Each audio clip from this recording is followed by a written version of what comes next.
Hello friends, welcome to आर्डोर एडुडेन। और आज हम आपके लिए लेके आए न्यूज़पेपर एनालिसिस 29 नवंबर की, जिसके अंदर में जो पहली न्यूज है वो हमारे पार्लियामेंट से रिलेटेड। पार्लियामेंट के अंदर जो विंटर सेशन शुरू हुआ है उसमें तीसरा दिन लगातार गया है जहां अनजर्मेंट हो गई है, जहां कुछ भी कार्रवाई नहीं हुई। कल क्या हुआ? कल पहले तो लोकसभा के अंदर जो दो नए एमपी बन के आए हैं, एक वायनाड से और नांदेड़ से, उन्होंने अपनी शपथ ली। शपथ लेने में जो मेन बात थी कि प्रियंका गांधी वाड्रा जो है वो वायनाड से सांसद बन के आई है और उन्होंने शपथ ली। उसके बाद फिर से जो है, जो ओपोजिशन है उसने तीन मुद्दे, जो अदानी, मणिपुर और संबल का केस है, उनके ऊपर कोई भी कार्रवाई नहीं होने दी। उन्होंने कहा इसके ऊपर चर्चा करनी चाहिए।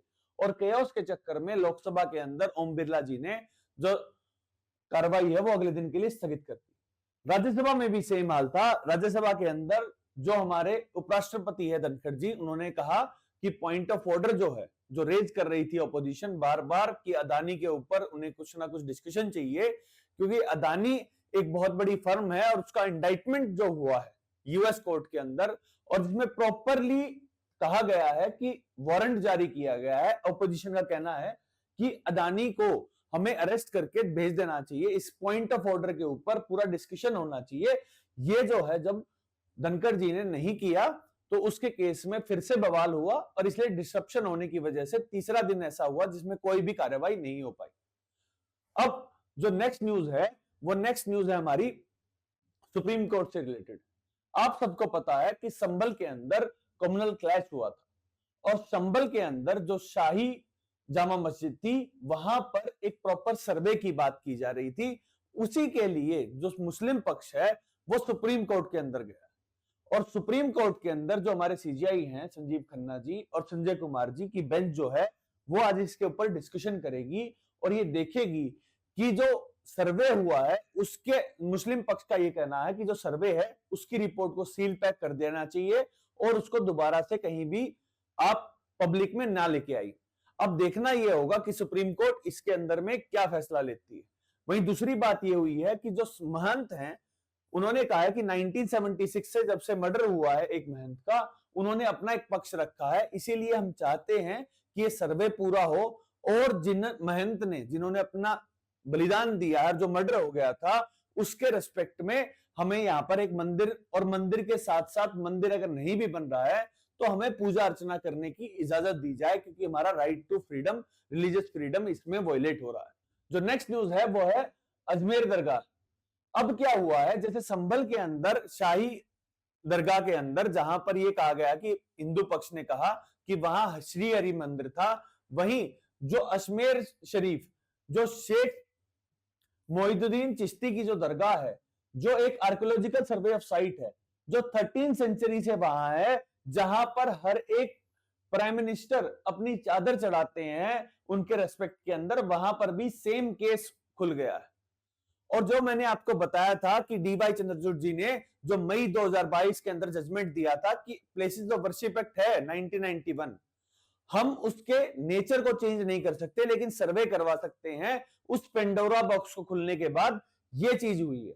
अब वहां पर यह कहा जा रहा है कि शेख मोइनुद्दीन चिश्ती की जो दरगाह है, अजमेर शरीफ जिसे कहा जाता है, वहां पर एक शिव टेंपल हुआ करता था और उसके रिगार्डिंग में जब कोर्ट में गए तो जो मनमोहन चंदेल जी सिविल जज हैं, उन्होंने उस प्ली को एक्सेप्ट कर लिया और ये एक्सेप्ट होना ही एक खतरे की घंटी बजा देता है, क्योंकि जो मुस्लिम पक्ष है वो ये कहेगा कि इस तरह से तो हमारी जितनी भी रिलीजियस साइट हैं उन सबके ऊपर कोई ना कोई क्लेम करने लग जाएगा। अब देखना ये होगा कि इसके अंदर में आगे क्या डेवलपमेंट होती है और जो डेवलपमेंट होगी वो हम आपके लिए लेके आएंगे।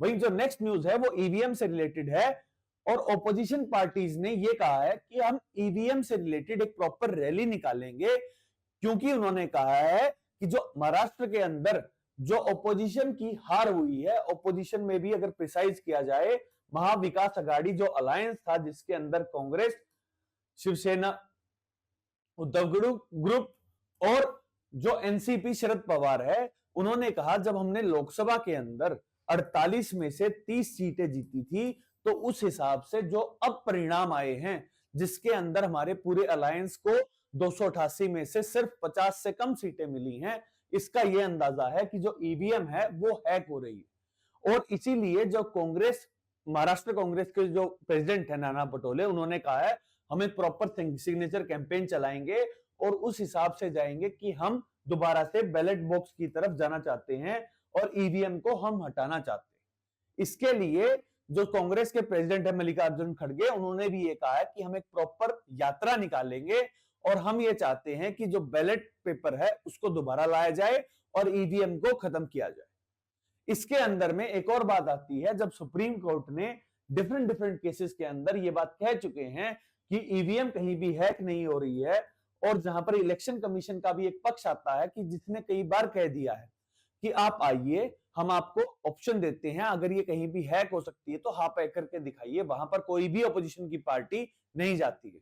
अभी जब 2 दिन पहले सुप्रीम कोर्ट के अंदर भी ये सेम हियरिंग हो रही थी, तब भी सुप्रीम कोर्ट ने एक प्रॉपर जजमेंट दी थी। उन्होंने कहा कि जब आप जीतते हैं तब ईवीएम ठीक होती है, जब आप हार जाते हैं तो आप ब्लेम करते हैं ईवीएम को। ये जो डाइकोटमी है और जो ये जो अलग अलग व्यवहार आप यूज करते हैं, ये गलत चीज है। इसी के साथ हम नेक्स्ट न्यूज की तरफ चलते हैं, जो हमारे डिफेंस के लिए बहुत इंपॉर्टेंट न्यूज है। इंडिया ने K4 मिसाइल जो है उनका सफल परीक्षण किया। अब K4 मिसाइल सिस्टम क्या है? ये सबमरीन के थ्रू हम मिसाइल चलाते हैं जिसकी रेंज लगभग 3500 किलोमीटर की है।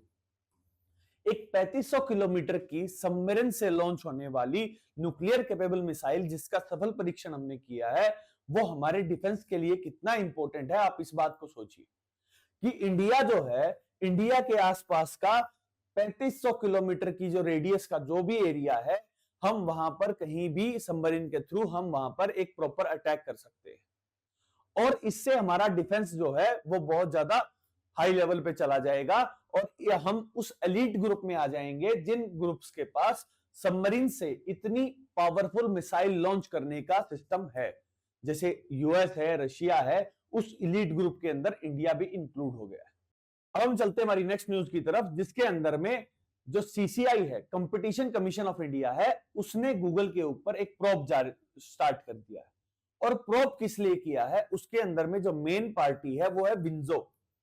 विंजो एक गेमिंग प्लेटफॉर्म है जो लूडो जैसे गेम खिलवाकर आपको ऑनलाइन पैसे कमाने का मौका देती है। इस पर्टिकुलर केस में जो विंजो है वो कोर्ट में भी गया, हाई कोर्ट में गया, और उन्होंने कहा जो गूगल है वो उतना प्रमोट नहीं करता है जितना व्हाइट लिस्टेड जो रमीज की साइट है और जो sports fantasy league like dream 11 उन सबको ज्यादा प्रमोट करता है और हमें प्रमोट नहीं कर रहा है, जिससे हमें जो हमारे रिवेन्यू जनरेशन है उसके अंदर में नुकसान हो रहा है।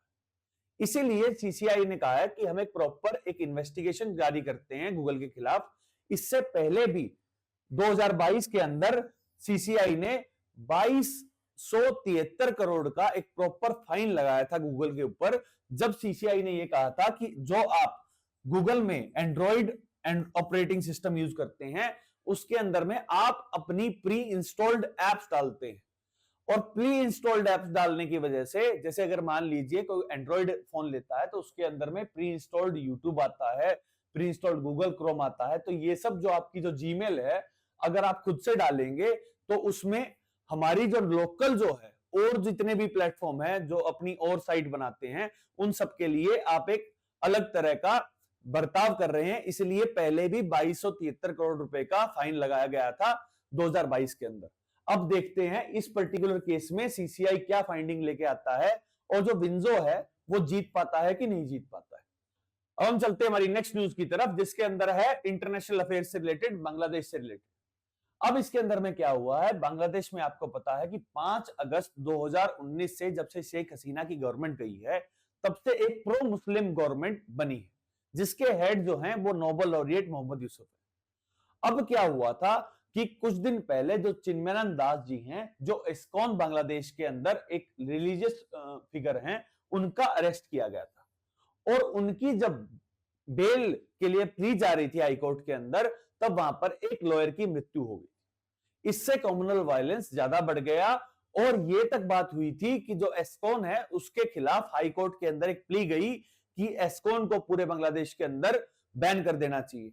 हुआ क्या है कि जो हाईकोर्ट ने जो प्ली थी उसको रिजेक्ट कर दिया है। वहीं जो शेख हसीना इससे पहले पीएम हुआ करती थी, उन्होंने ये कहा है कि एस्कॉन के साथ जो ये कर रही है मोहम्मद यूनूस की गवर्नमेंट, ये गलत है और एक कम्युनल हार्मनी को बना के रखना चाहिए, क्योंकि जो सेकुलरिज्म है वो बांग्लादेश के कॉन्स्टिट्यूशन का एक मेन स्तंभ है। जो 4 स्तंभ जिनसे बांग्लादेश बना था, उसके अंदर में एक जो मेन था वो सेकुलरिज्म था। और हमें एक कॉमनल एनवायरनमेंट को खत्म करते हुए एक कॉमन जो है एक ऐसा एनवायरनमेंट बनाना चाहिए जिसके अंदर में कोई भी कम्युनल क्लैश ना हो और हम डेवलपमेंट की तरफ चले। हम चलते हैं हमारी नेक्स्ट न्यूज की तरफ, जिसमें हमने एक आपके साथ एक नई चीज की है। हम वर्ल्ड अफेयर में आपके साथ 2 अलग अलग न्यूज को डिस्कस कर रहे हैं, जिसमें जो पहली न्यूज है वो ऑस्ट्रेलिया से है और एक ऐसी चीज हुई है जो पूरे वर्ल्ड को अपनानी चाहिए। ऑस्ट्रेलिया ने क्या किया है कि जो 16 साल से कम उम्र के बच्चे हैं उन सबके लिए सोशल मीडिया के ऊपर एक प्रॉपर बैन लगा दिया है। इसके अंदर में जो मेटा, फेसबुक, इंस्टा, टिकटॉक, इन सब एप्स के अंदर कोई भी 16 साल से कम उम्र का अपना अकाउंट नहीं बना सकता है और एक्सेस नहीं कर सकता है। इस चीज को एक बहुत बड़ी एक मिसाल के तौर पे देखना चाहिए और पूरे वर्ल्ड के अंदर ये चीज फॉलो होनी चाहिए, क्योंकि जो बच्चे हैं वो इन्फ्लुएंस ज्यादा हो जाते हैं। वहीं जो दूसरी न्यूज है वो पाकिस्तान से रिलेटेड। आपको पता है कि पीटीआई का एक प्रॉपर प्रोटेस्ट चल रहा था पाकिस्तान के अंदर। वो चाह रहे थे कि इमरान खान के खिलाफ, जो इमरान खान जेल में है, उन्हें बाहर निकाला जाए। अब वहां पर एक और चीज दिख रही है कि जो टीवी होस्ट थे मोहम्मदीन जंग, उनको प्रॉपर आर्मी वालों ने अपने एक हॉस्पिटल में गए थे, वहां पे उनसे किडनैप किया है और 3-4 घंटे उनकी यात्रा करने के बाद उन्हें छोड़ दिया गया। अब जो इस टाइप की सिचुएशन है, होस्टेज की तरह अगर आर्मी रख रही है और सिर्फ इसलिए कि उसने प्रोटेस्ट के अंदर जो इमरान खान के जो पीटीआई की तरफ थी उसकी साइड की न्यूज दिखाई है, ये उस लेवल को दिखा रहा है कि पाकिस्तान के अंदर इस समय डेमोक्रेसी का क्या हाल चल रहा है। और हम चाहते हैं कि जो डेमोक्रेसी है वो बहाल हो। अगर इमरान खान अगर प्रॉपरली कन्विक्टेड हैं, क्योंकि इस समय भी 152 केसेस चल रहे हैं इमरान खान के ऊपर, और 152 केसेस में अगर ढंग से देखा जाए तो 25 साल से ऊपर की सजा दे दी गई है और अभी तक ट्रायल भी प्रॉपर पूरी नहीं हुई है। जिस केस में जमानत मिलती है, दूसरे केस के अंदर उन्हें कन्विक्ट कर दिया जाता है, दोबारा अंदर ले लिया जाता है। और पिछले 1 साल से ऊपर जो हो चुका है, इमरान खान अभी तक जेल में ही है।